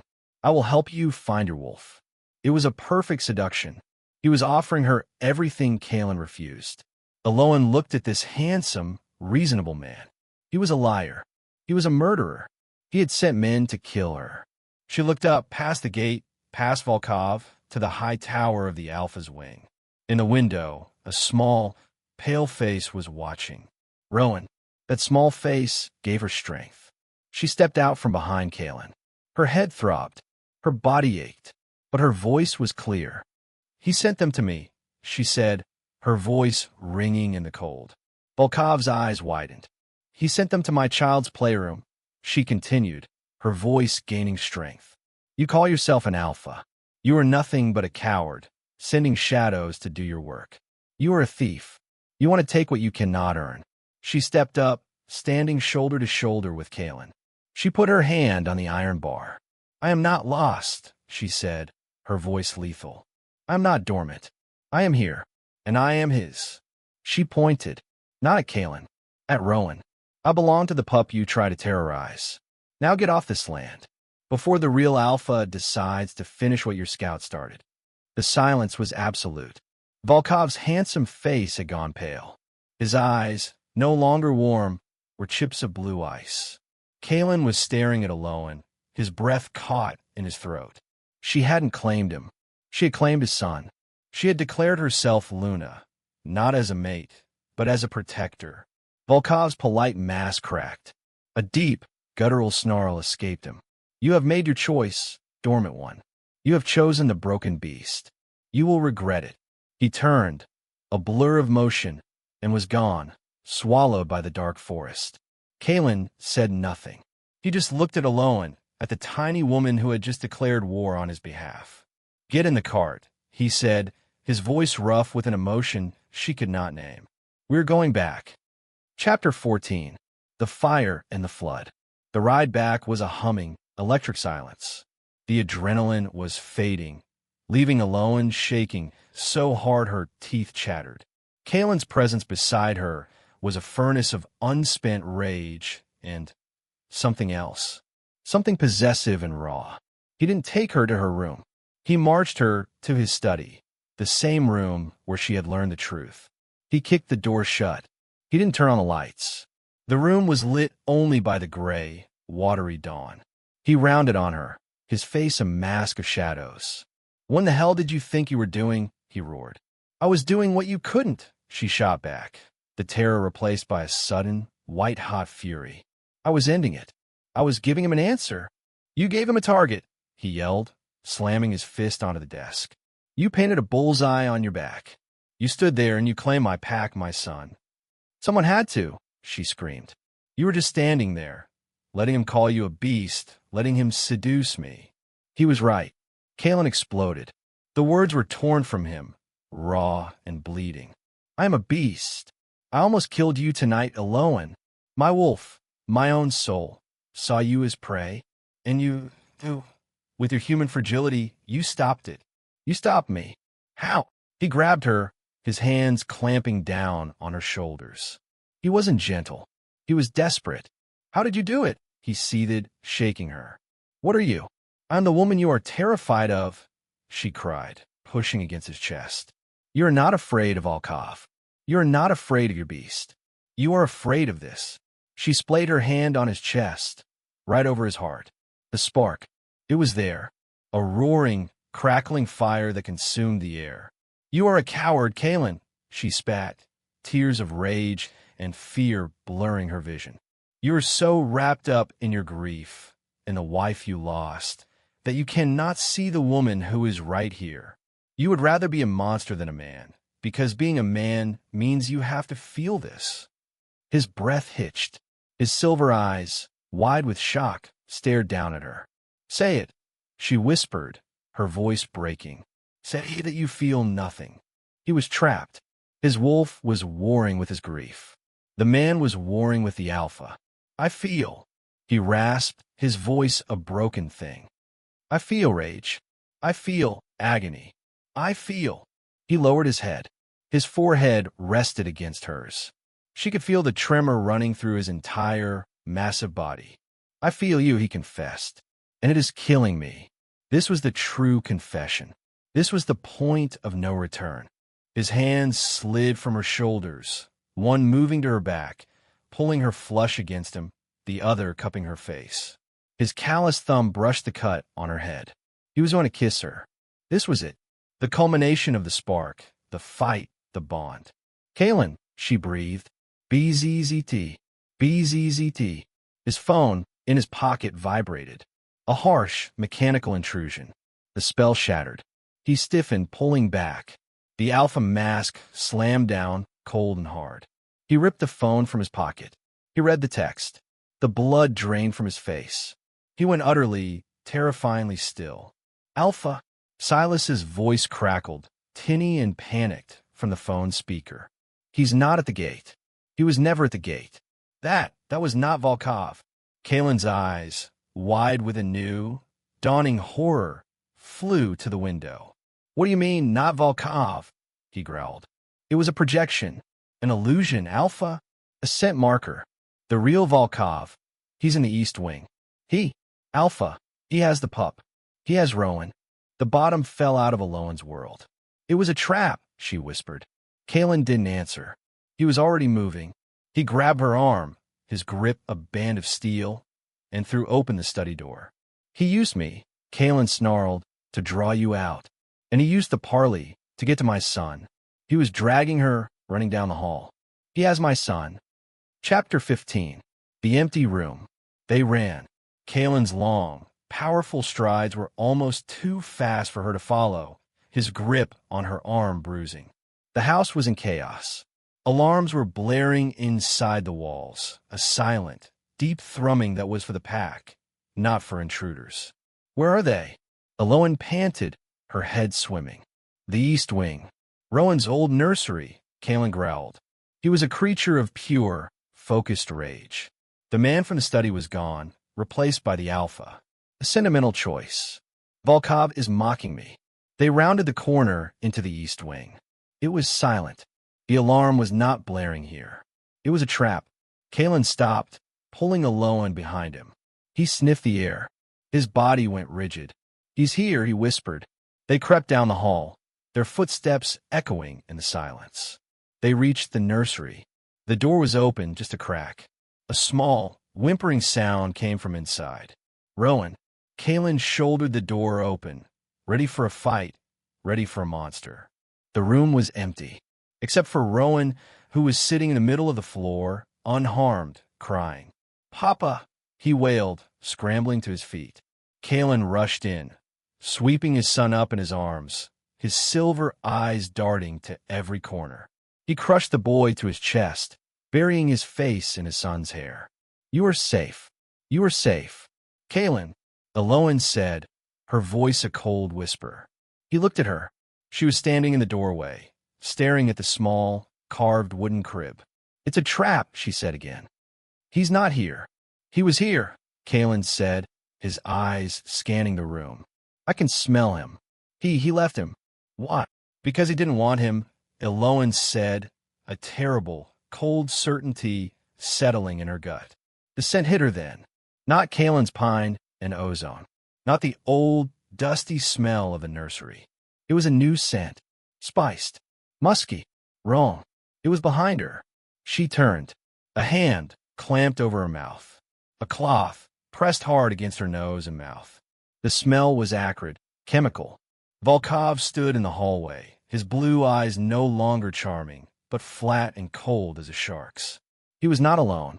Two massive, silent men were with him.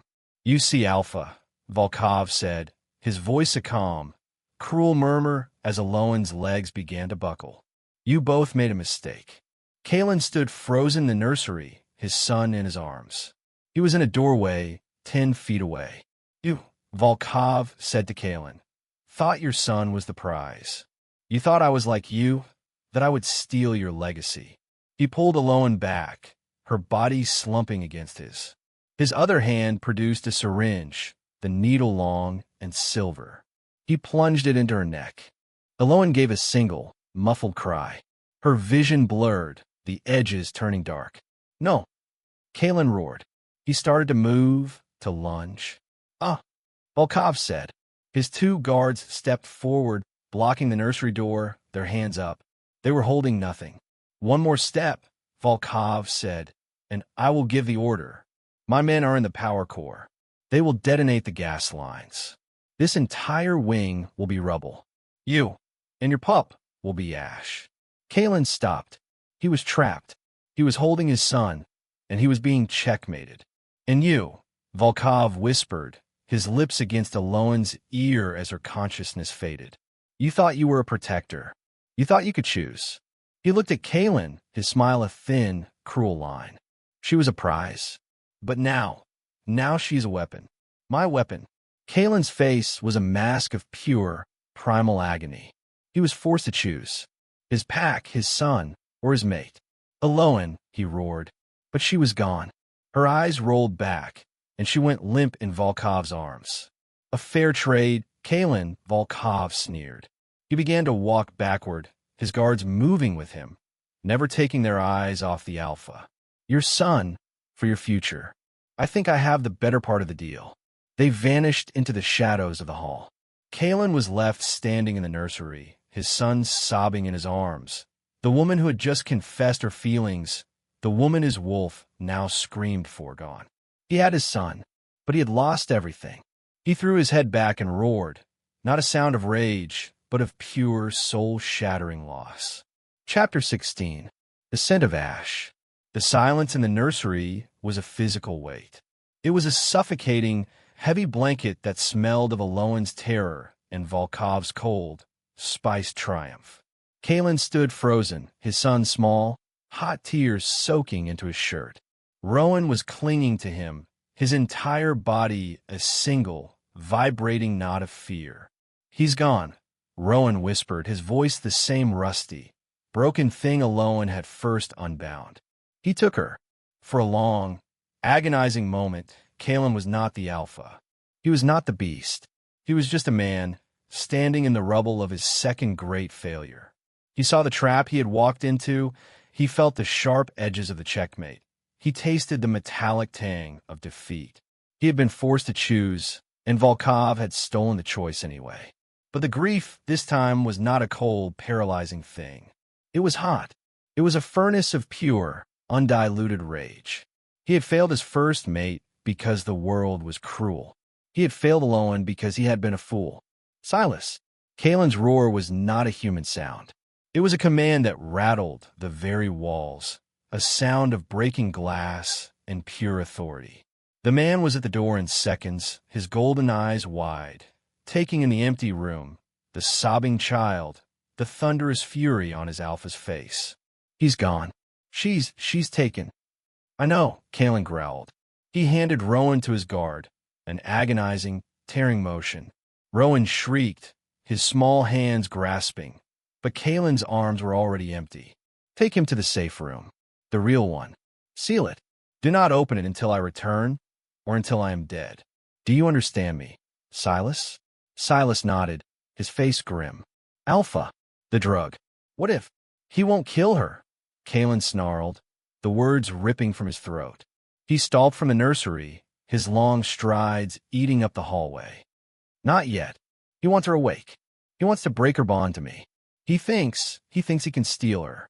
This was the core of his rage. It was not just an abduction. It was a violation. Volkov was not just stealing a person. He was trying to sever a part of Kaelan's own soul. He reached his study, his movements sharp, economical. He grabbed a heavy, dark jacket.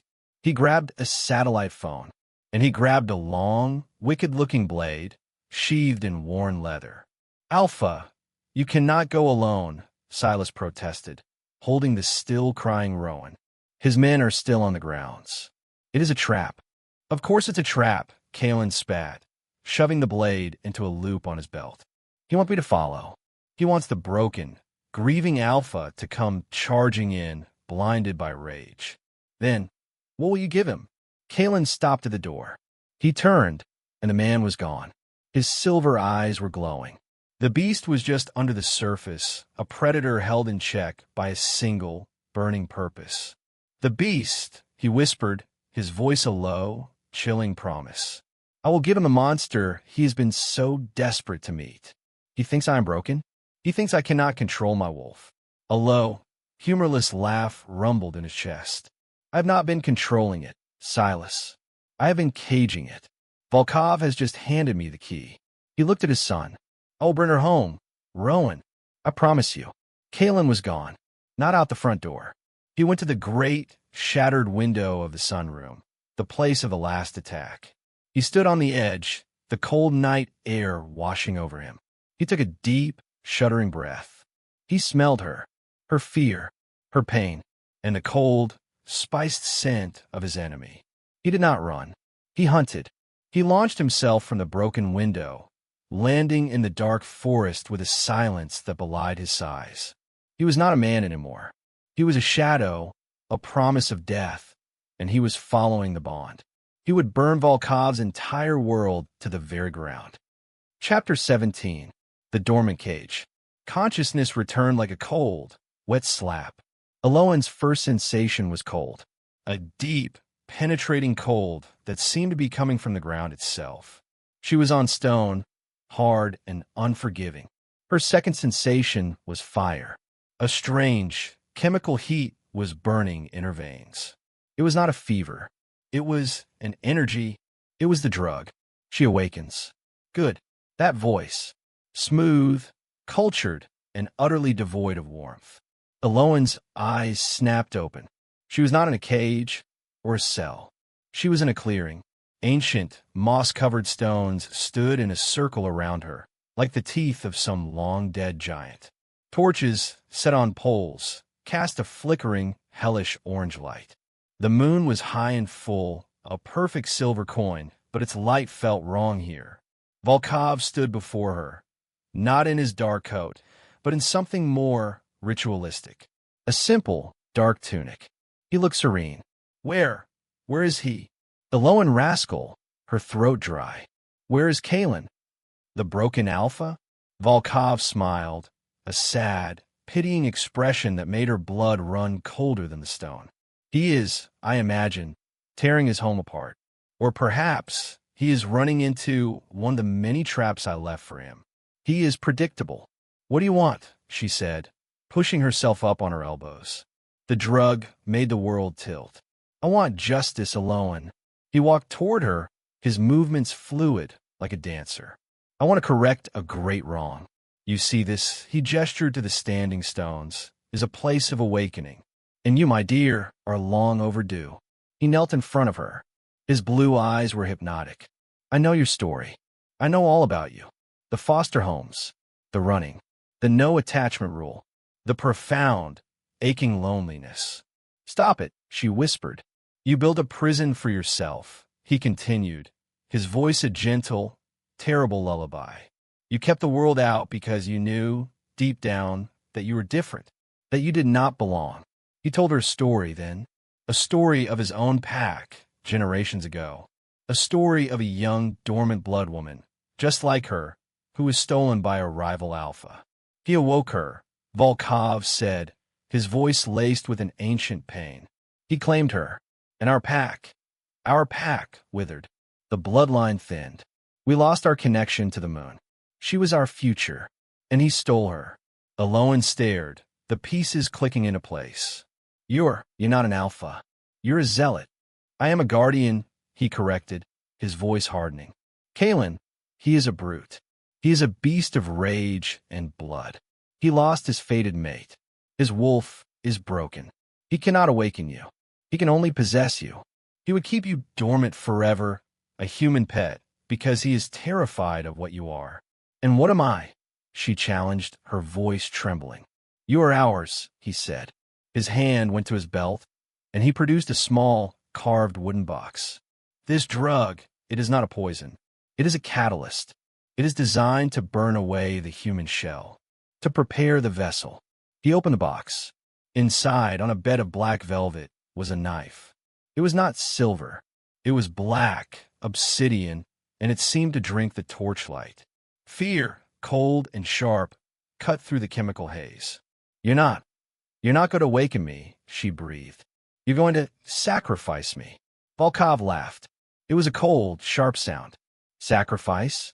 No, this is not a sacrifice. This is a transfer. Your power, Elowen, cannot be trusted to you, but it can be claimed by a true alpha in the sight of the moon. He stood. His men, the silent, massive ones, were gathered in the shadows of the stones.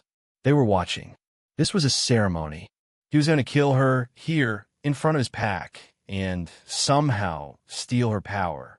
In that moment, she knew Kaelan was not coming. Not in time. She was not a prize. She was not a mate. She was fuel. The drug in her veins burned. It felt like it was clawing its way up her throat. She had to fight. She had to live. Chapter 18. The Price of the Bond. The world exploded in a black, furred, and white-hot hurricane of rage. A roar, not of a man or a wolf, but of a god, shattered the clearing. It was a sound of pure, primal loss. Before Volkov or his guards could react, the beast was on them. It was not the 9-foot monster from the sunroom. It was Kaelan, on all fours, his body a twisted, perfect blend of man and wolf. He was a black shadow, a blur of claws and fangs, his silver eyes burning with a light that was not the moon's. He had bypassed the traps. He had ignored the guards. He had followed the searing, frantic pull of the bond, and it had led him here. One of Volkov's guards lunged. Kaelan didn't slow. He tore the man's throat out without changing stride, his momentum carrying him, a tide of blood and vengeance. Kaelan, Elowen screamed, scrambling to her feet, the world tilting. You see, Volkov yelled, his voice tight with a sudden, manic glee. He held the obsidian knife high. You see what he is? He is not an alpha. He is an animal. He cannot even control his shift. This was the public revelation. Volkov's pack, gathered in the shadows, watched as their leader stood calm, and Kaelan was a monster. But Volkov had miscalculated. Kaelan stopped. He stood, his body still a hybrid of terror and power. He was panting, his fangs dripping. He looked at the blood on his claws. He looked at Volkov. Then he looked at Elowen. He saw her, her terror, the drug in her system, the knife, and a deep, profound sanity settled over his feral features. The glow in his eyes did not dim. It focused. He was not a beast. He was an executioner. He is not my alpha. Elowen spat at Volkov, her voice shaking. He is mine. That word, mine, broke the stalemate. Kaelan lunged. Volkov was ready. He was no coward. He met Kaelan's charge, but not with claws. He was a fighter. He ducked. He weaved. He pulled a long, silver-etched spear from where it lay hidden by the stones. The fight was brutal. It was the raw, uncontrolled power of the beast against the cold, calculated skill of the warrior. Kaelan was stronger, faster, but Volkov was smarter. He used Kaelan's rage against him, turning his lunges, forcing him to overextend. You are nothing, Volkov snarled, parrying a claw swipe with the silver-bound shaft. You are a failure. You let your first mate die, and now you will let this one die. Kaelan roared, the sound full of pain. The taunt worked. His past trauma, his deepest fear, resurfaced. He lost control. He charged a blind, raging bull. It was the opening Volkov needed. But Volkov did not aim for the heart of the beast. He spun. In one fluid, horrific motion, he pivoted away from Kaelan and threw the spear. Not at the alpha, at Elowen. Time stopped. Elowen saw the silver point arcing toward her. She was frozen. The drug, the fear. She was dead. Kaelan saw it. The beast inside him, the one that had almost preyed on her, did the one thing it should not have been able to do. It chose. It did not try to kill Volkov. It did not try to save itself. It moved. It was a blur, a black shadow. Kaelan appeared in front of Elowen, his back to her. He took the spear. It hit him with a sound like a wet thud. It went deep, right through his back, just under the shoulder blade. Aim for the heart. He gasped. A choked, human sound. He stood there for a long, impossible second. Volkov laughed. A short, sharp bark of triumph. As Kaelan crumpled to his knees, the transformation broke. The fur receded. The claws vanished. The bones snapped. When he fell onto the cold stone, he was just a man. He was Kaelan, naked, bleeding, a spear shaft protruding from his back. He looked at her, his silver eyes wide with shock, with pain, and with a terrible, profound love. Elowen, he choked. No, she whispered. No, no. This was it. The lowest point. The true descent. He was dying. He had chosen her, and he was dying. In the end, Volkov was laughing. Kaelan was bleeding out on the stone. And Elowen screamed.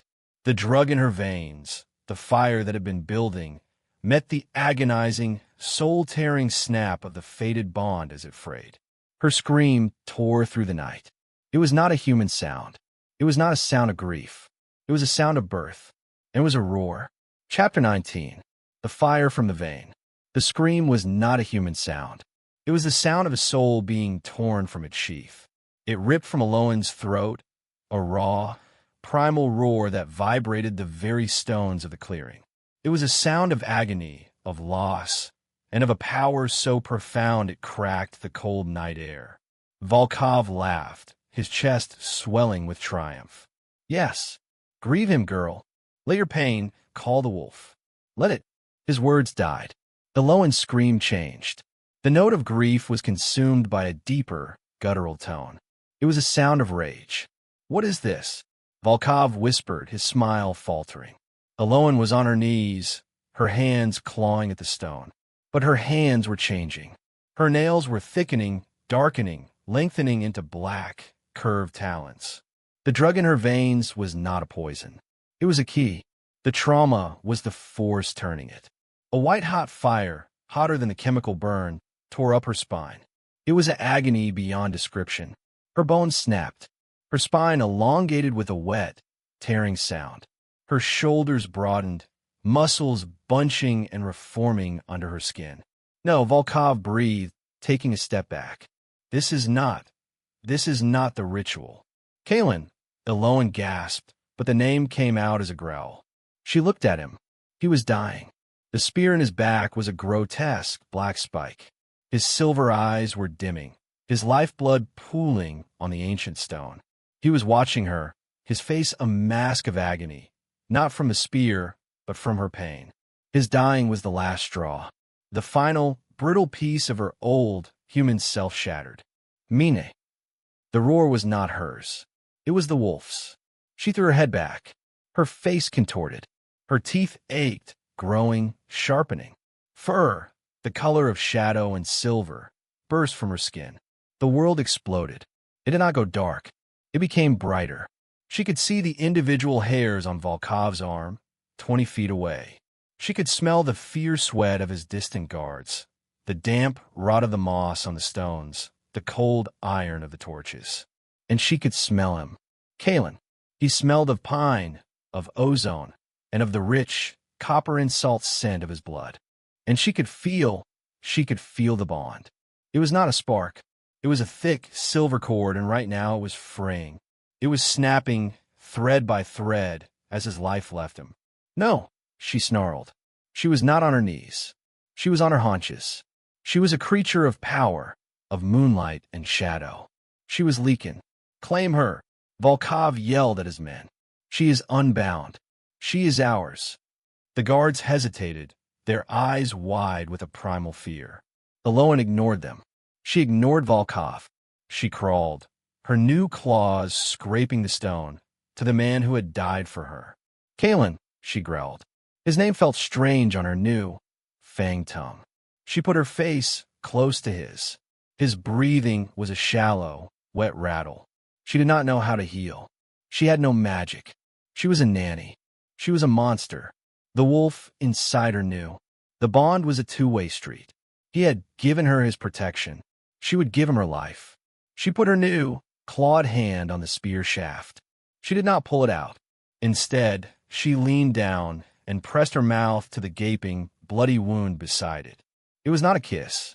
It was a claim. She breathed in, inhaling the scent of his blood, his soul. And then she breathed out. She poured the fire from her veins, the new, raw, untamed Leakin power, into his body. She was not healing him. She was remaking him, just as she had been remade. She was willing him to live. "You will not leave me," she commanded, the voice a dual harmony of woman and wolf. "You will not make me alone again." A pulse. A jolt. The silver cord of the bond snapped taut. Kaelan's eyes, which had closed, flew open. They were not dim. They were not silver. They were gold. A blazing, pure, molten gold. He healed him? Volkov stammered. The bond. It accepted her? Impossible. Kaelan's hand, now clawed, reached up. It wrapped around the spear shaft. With a single guttural roar, he tore the spear from his own body and threw it to the stone. The wound steamed. It sealed. He rose to his feet, not as a man, but as the alpha. He was not the out-of-control beast. He was a king. He looked at Elowen, at her furred, powerful new form. And for the first time, in the midst of blood and death, he smiled. "My mate," he growled. Then, they turned shoulder to shoulder and faced the man who had tried to tear them apart. Chapter 20. The Dance of Two Wolves. Volkov was for the first time afraid. He saw his mistake. It was a fatal, arrogant miscalculation. He had not just brought a rival to the field. He had created his own doom. He had not stolen a dormant prize. He had awakened a Luna. He saw the man and the woman, the Alpha and the Luna, standing side by side. Kaelan was a hybrid of power, his body rippling with a controlled shift, his golden eyes burning with a focused, intelligent rage. Elowen was smaller, leaner, a shadow wolf, her silver streaked for seeming to drink the moonlight, her new, sharp mind alive with 1,000 new senses. And they were connected. "Kill them," Volkov shrieked, his voice cracking. "Kill them now. She is a monster, an abomination." His pack, the 6 remaining elite guards, finally moved. They were huge, seasoned fighters.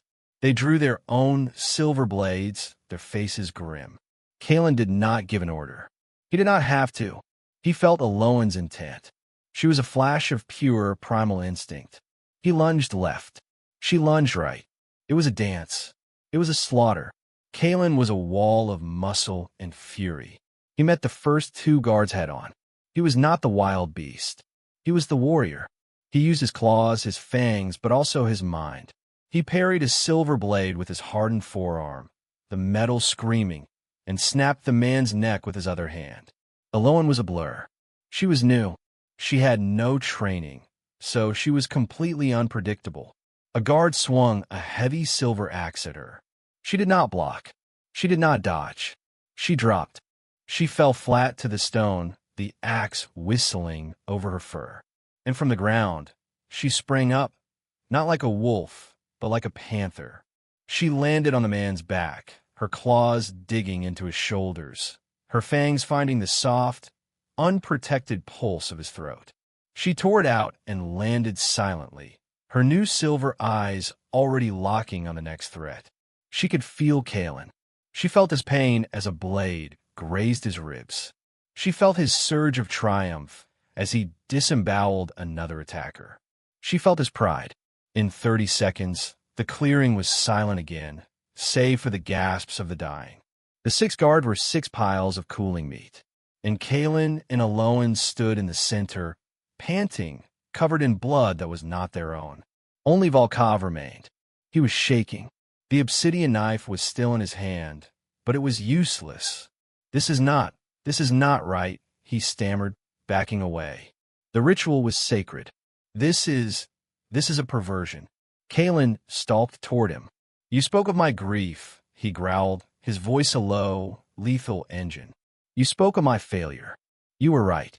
Volkov's back hit one of the ancient stones. He was trapped.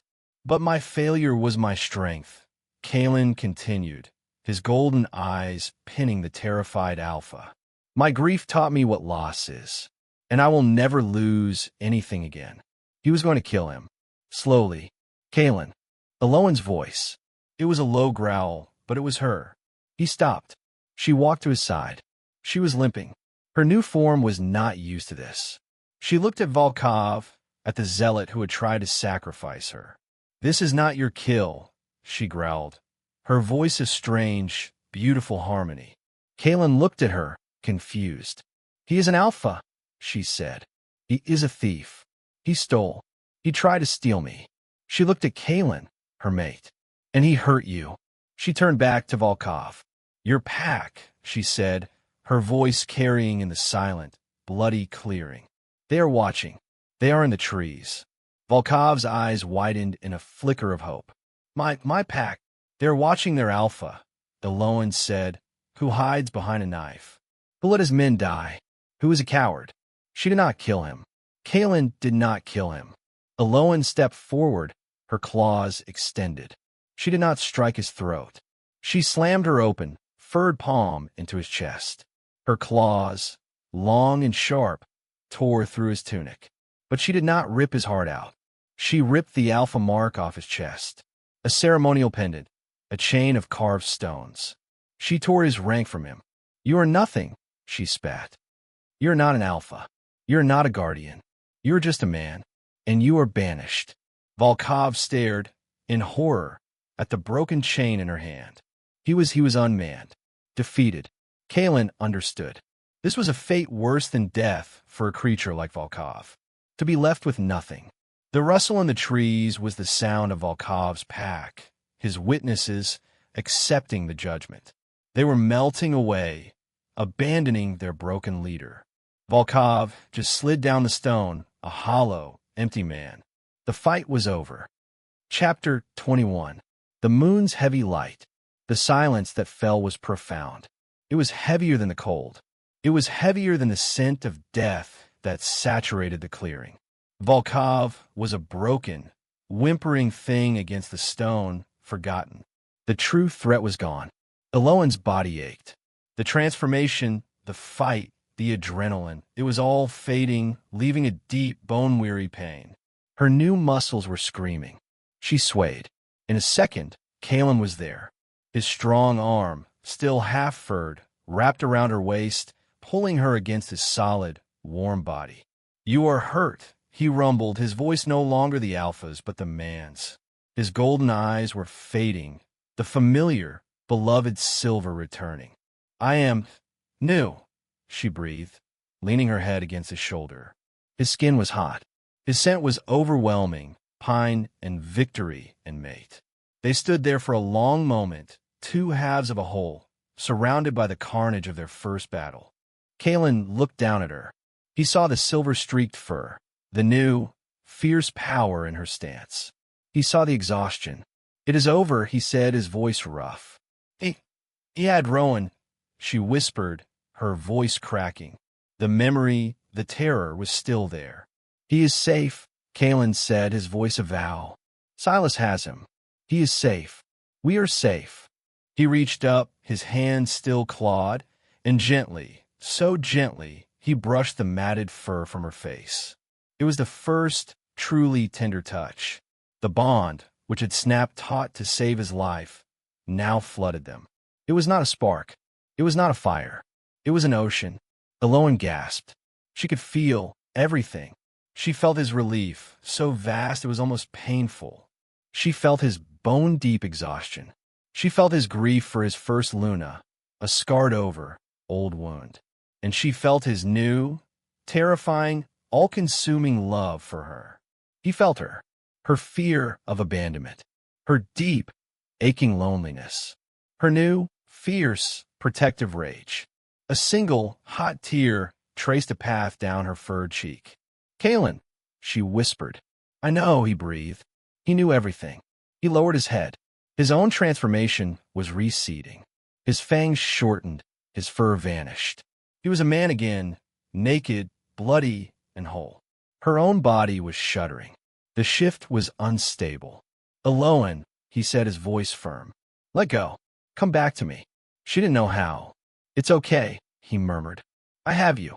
He pulled her closer, his arms wrapping around her, and he held her. He held her as her bones cracked and reformed again, the agony of the D-shift tearing a cry from her. She was shrinking, the fur receding, the claws pulling back. When it was over, she was just Elowen, naked, trembling, and covered in blood, held in the arms of the Alpha who had saved her, and who she had saved in turn. "You're cold," he growled. He stripped off his own bloody jacket, the one he had dropped in the fight, and wrapped it around her. It was huge. It smelled of him. He pulled her flush against his chest. The full moon, the one that had witnessed her death and her birth, beat down on them. This was the claiming. "Mine," he growls, the word a possessive, final, beautiful promise. He tilted her chin up. His silver eyes were a storm of love, of desire, of a future she had never, ever believed she could have. He did not kiss her. Not yet. He pressed his forehead to hers. "We go home," he said. "We go home, to our son." That word, our, it healed every scar. It filled every empty space. She was not a nanny. She was not a prisoner. She was a Luna. She was a mother. And she was finally home. The rest could wait. Chapter 22. The Mark of the Soul. The journey back was a blur. Elowen did not walk. Kaelan carried her, his strides long and impossibly silent, a shadow moving through the dark woods. She was wrapped in his jacket, her cheek pressed against the hard, warm wall of his chest. She was shaking. The aftershocks of the transformation, of the birth, were violent. Every nerve ending was a live wire, screaming with new information. The world was too loud. She could hear the frantic heartbeat of a rabbit hiding in a burrow 50 yards away. She could smell the cold, clean scent of water from a distant stream. She could feel the steady, powerful thud-thud of Kaelan's heart beneath her ear, a rhythm that was already becoming her anchor in this new, overwhelming sea of sensation. He did not take her to the house. He moved past the shattered sunroom, past the cold, modern lines of his fortress. He climbed. He moved with a purpose, his arms like bands of steel, until he reached a high, flat crag of rock that overlooked the entire valley. The moon was a queen in the sky, huge and white, bathing the stone in pure, silver light. Below, the estate was a dark shape, its lights extinguished. He set her down, gently, on a flat stone that was sheltered from the wind. He stood before her, a king, bloody, magnificent, and hers. "Elowen," he said. His voice was a low rumble, the sound of the earth itself. I'm... She stammered. She was still trembling. The shift had been a fire. This, the aftermath, was a cold, frightening void. "I don't know what to do. I don't know how to be this." He knelt in front of her. He took her face in his hands, his palms rough and warm. His silver eyes, clear and sane, searched hers. He saw the fear. He saw the new, wild wolf peering out from behind her human terror. "You are not a monster," he said, his voice a raw, final promise. "You are my mate. You are my Luna. You are the other half of my soul." It's too much," she whispered, a tear sliding hot down her cold cheek. The bond. "Kaelan, I feel everything. It's a storm. I know." He brushed the tear away with his thumb. "It is for me too. For 3 years, I have been empty, a void, and now there is you. You are a flood. You are a fire, and I am drowning in you." This was his confession.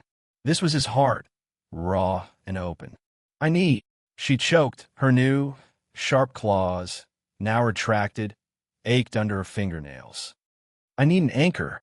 I am your anchor," he vowed. "And you are my grace." He did not ask. He showed her. He tilted his head, exposing the strong, clean line of his throat. A gesture of pure, ultimate trust. The bond is forged, Elowen, but is not sealed. It is a promise. This is the vow. She knew what he was offering. She knew what it meant. "You mark me," she whispered. His eyes flared. "And you mark me, soul to soul. There is no going back. Not ever." She did not feel fear. She felt certainty, a deep, profound yes that settled the shaking in her bones. This was the one true thing she had ever known.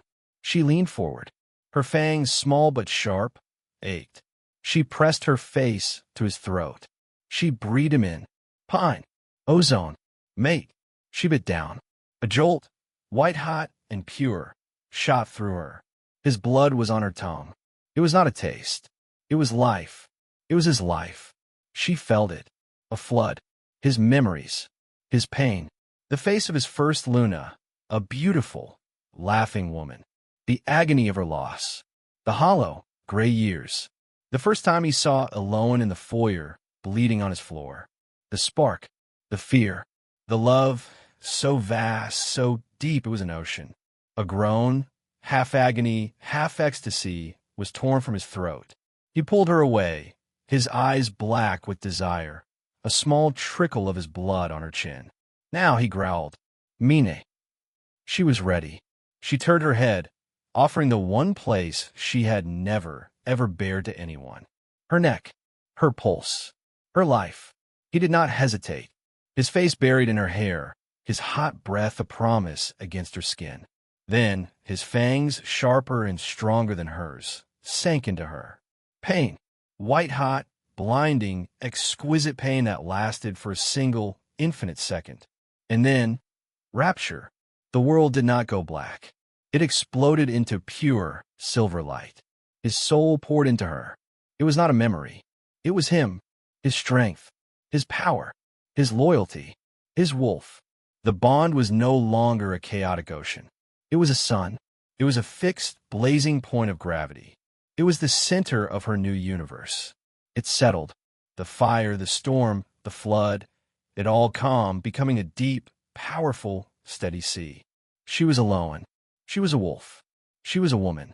She was his. He lapped at the wound, his tongue gentle, healing. The pain was gone. All that was left was peace.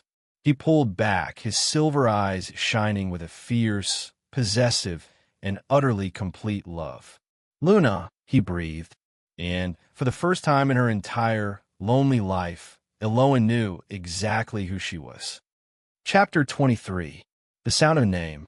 The house was dark and silent, but it was a new silence. It was not the cold, sterile emptiness of before. It was the quiet of a fortress that had held. Silas was waiting in the grand foyer, his scarred face a mask of iron control. But when he saw them, Kaelan, still bloody, and Elowen, wrapped in her alpha's jacket, her face pale, but her eyes blazing with a new, silver light, the man's discipline broke. A choked sound escaped him. Alpha, my Luna. He bowed his head, a gesture of profound respect. He is safe. Kaelan's voice was a low growl, a demand. Yes, Alpha. He is in the primary safe room. He has not stopped calling for you. Silas's gaze lingered on Elowen, on the new, faint mark on her throat, a crescent of perfect, new-healed skin. He knew. Take us, Kaelan commanded. The walk to the safe room was not a walk of fear. It was a procession. Silas unsealed the massive, titanium door. The hiss of hydraulics was the only sound. The room was small, lit by a single low light. And on a cot, in the corner, a small form was curled, his face buried in a pillow. Rowan, Kaelan's voice was soft. The small head snapped up. Rowan's silver eyes, wide and terrified, flew to his father. He saw the blood. He saw the exhaustion. Papa, he cried, scrambling off the cot. He ran, but halfway across the small room, he stopped. He saw her. Elowen was standing just behind Kaelan, her heart a trapped, frantic bird. This was the last test, the final, most important battle. Rowan stared at her. He tilted his head. He was sending her. She no longer smelled just of rain and human frailty. She smelled of the moon. She smelled of wolf. She smelled like Kaelan. Rowan's small face, which had been bright with relief, crumpled. His eyes filled with a new, terrified confusion. This was not his Elowen. This was a stranger. This was one of them. He took a step back. Elowen's heart shattered. This was the one rejection she would not survive. The new power, the bond, the title of Luna, it was all ash in her mouth. She did not care about the pack. She did not care about the power. She cared about the boy. Kaelan, feeling her agony through the bond, as if it were his own, took a step toward his son. Rowan, no, Elowen whispered, her voice a plea. She put a hand on Kaelan's arm. Mine. She took a slow, painful step into the room, her new senses screaming. She could smell his fear. It was a sharp, coppery scent. She knelt.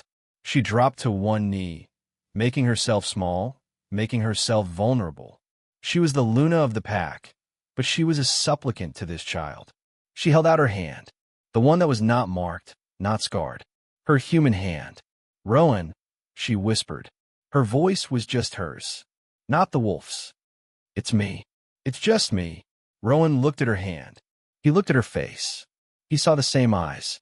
He saw the same woman who had held him, who had fed him, who had read him stories.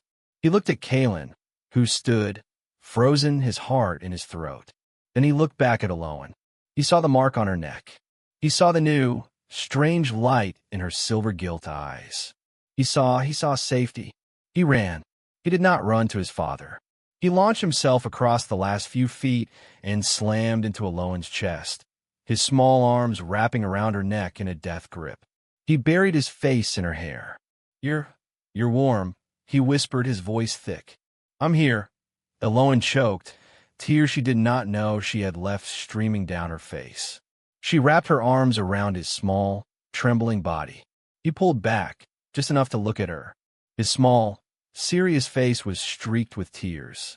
His silver eyes, a perfect match for hers and his father's, were shining with a bright, new, unbroken light. He smiled, a real, actual child smile. Mom, he said. It was not a question. It was not a mistake. It was not a plea. It was a fact. It was a statement. It was a claiming. Elowen broke. A sob of pure, undiluted joy tore from her. She held him, and he held her back. Kaelan moved. He did not say a word. He knelt, his own body shaking with a relief so profound it was painful. He wrapped his massive, strong arms around both of them, pulling them into a fierce, protective, and complete embrace. The broken, shattered pieces of three lonely, damaged souls were finally whole. They were family. Chapter 24. The Weight of the Dawn. Elowen woke to warmth. It was not the electric, chaotic fire of the transformation. It was a deep, steady, real heat. She was in Kaelan's bed. The sheets were soft, the mattress a cloud. She was clean. Someone, Dr. Alana, she presumed, had tended to her. She was sore, a deep, pulling ache in muscles she never knew she possessed. It was the good pain of a battle won. She was alone in the bed. For a frantic, panicked second, her old world fear surged. He left. Then she felt it. The bond. It was not a storm. It was not a fire. It was a calm, steady, silver cord that stretched from her heart across the room. He was there. She sat up. Sunlight, bright, warm, golden sunlight, was streaming through the massive windows. The Alpha's wing was not a cage. It was a home. Kaelan stood at the window. He was not the brooding Alpha.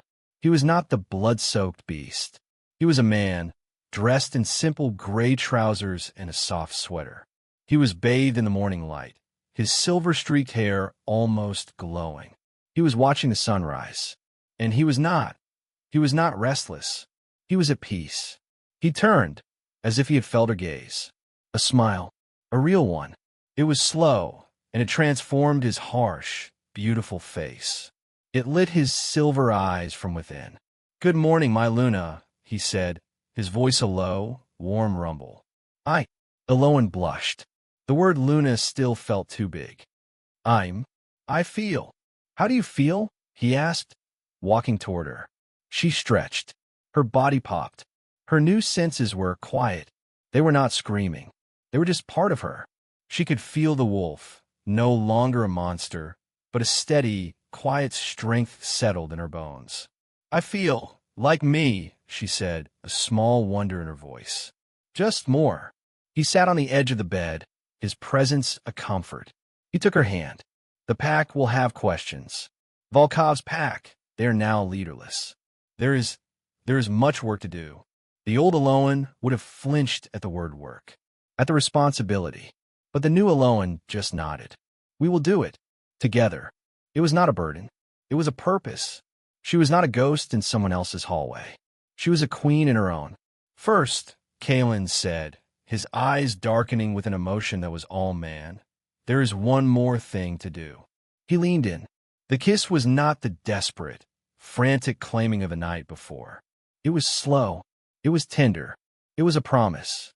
It tasted of coffee, of sunlight, and of home. It was a vow of 1,000 mornings, of 1,000 battles, of 1,000 quiet, peaceful nights. She kissed him back, pouring every bit of her new, whole soul into it. Mom, Papa. The door burst open. Rowan, in his pajamas, his black hair a wild mess, did not knock. He launched himself through the air. Kaelan broke the kiss, laughing a real deep laugh, and caught his son. Rowan landed on the bed between them, a wriggling, giggling, happy child. I'm hungry, he declared. And Silas said you're not allowed to be a beast anymore, Papa. Kaelan looked at Elowen, his silver eyes shining over his son's head. He's right. That part is retired. Elowen smiled. Good, because I'm hungry too. Rowan scrambled between them, snuggling under the covers, one small, warm hand in his father's, the other in his mother's. Elowen looked at the man she loved and the child who had called her into this new, wild, and perfect life. The shadows were gone. The cold was gone. This was the new equilibrium. This was not an end. It was the weight of a new, beautiful, and shared dawn. And it was just the beginning.